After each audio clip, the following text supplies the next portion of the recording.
এটা মূলত একটা জাস্ট রুটিন সৌজন্যতা। নতুন সরকার হিসাবে তারেক রহমানের সরকার দায়িত্ব নেওয়ার পরে বিভিন্ন মন্ত্রীদের সঙ্গে বিভিন্ন রাষ্ট্রদূতরা দেখা করছেন, এবং সেরকমই এটা সৌজন্যতার একটা অংশ। ইতিমধ্যেই অন্যান্য রাষ্ট্রদূতরাও ইতিমধ্যে অন্যান্য মন্ত্রীর মতো আমার সঙ্গেও সৌজন্য সাক্ষাৎ করেছেন। মার্কিন যুক্তরাষ্ট্রের রাষ্ট্রদূতের সাক্ষাৎটা আজকে হলো, এবং এরকম একটা সৌজন্য সাক্ষাতের মাধ্যমে আমরা পরস্পরের যে বন্ধুত্ব, বিশেষ করে আমাদের গার্মেন্টস রপ্তানির ক্ষেত্রে সবচেয়ে বড় ডেস্টিনেশন হচ্ছে মার্কিন যুক্তরাষ্ট্র।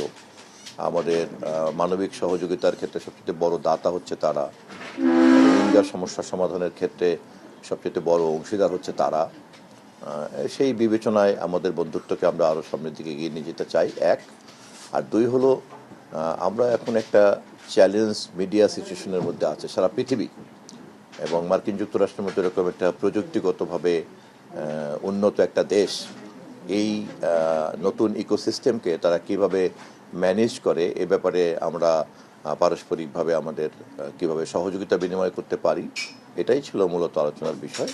তারা বেশ আন্তরিকতার সঙ্গে আগ্রহ প্রকাশ করেছেন মার্কিন যুক্তরাষ্ট্রের ফেডারেল কমিশন ফর মিডিয়া কীভাবে কাজ করে, এবং আমাদেরকে তারা এখানে একটা মিডিয়া কমিশন গঠন করার যে প্রতিশ্রুতি আমাদের সরকার ঘোষণা করেছি আমরা, সেই কাজটা এগিয়ে নেওয়ার ক্ষেত্রে তারা আমাদেরকে নৈতিক সহযোগিতা করবেন।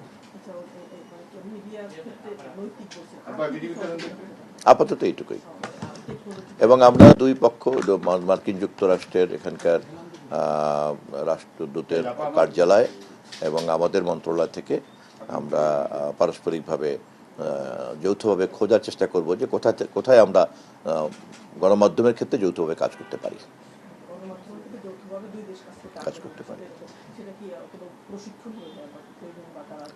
এটা হতে পারে, এটা হতে পারে, এটা কোনো স্পেসিফিক না। আজকে কেবলই একটা সাধারণ আলোচনা, এবং পরবর্তী আলোচনাতে হয়তো এই সমস্ত কাজের ক্ষেত্রগুলি বেরিয়ে আসবে।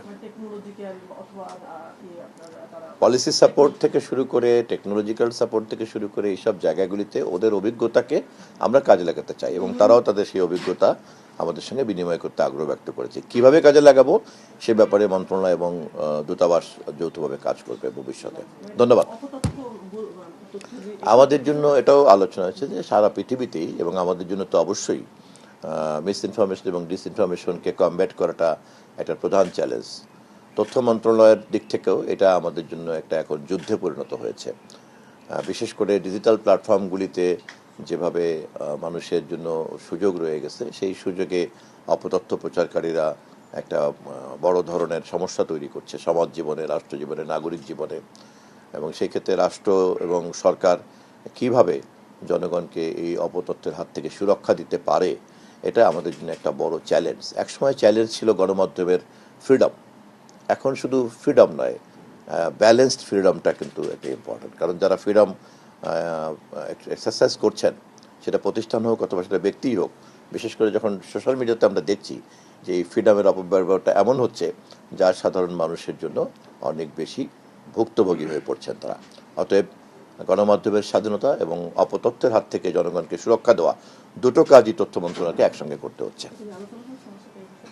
আমরা সমস্যাটাকে বলেছি, বিনিময় করেছি, তাদের অভিজ্ঞতায় এরকম সমস্যা আছে। কিভাবে আমরা কোথায় কি করতে পারি, আমরা পরবর্তীতে আলোচনাতে এগিয়ে যাব।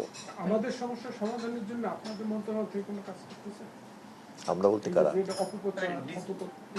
যারা এই যে কাজ করছি বলেই তো এরকম একটা উন্নত দেশের অভিজ্ঞতার জন্য আমরা আগ্রহ ব্যক্ত করেছি। অন্যান্য উদ্যোগের সঙ্গে এটা একটা উদ্যোগ।